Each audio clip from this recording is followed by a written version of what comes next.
kuwa kan kuwaan bahalahan waa jiibab cusub oo casri ah taa calanka Turkiga ku sawiran bishi waa aragtaanin tan waa ka taariikhadeedii waa jiib 200 konton weeye taariikhadeedii waa aragtaan horay baan si tagayaa kuwa ka waaweyn oo kuwaan ka sii casrisan baa saaran kan waa jiib gaarigan waa jiib waa aragtaan bismillaahir rahmaanir rahiim video gari waa wada afafkooda hore way kuwaan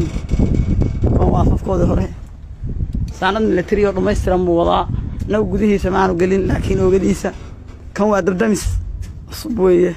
marka fal Allah hadii dabka kaco kan waa gaarigan gaari weyn weeye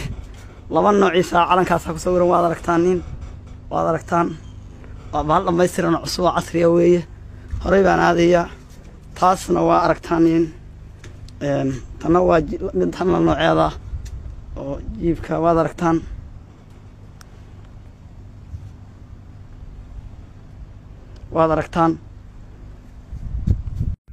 hub ay leedahay dawladda Soomaaliya oo soo socday Muqdisho Puntland ay qabatay arrintaas ka war wasiirka Gaashaandhigga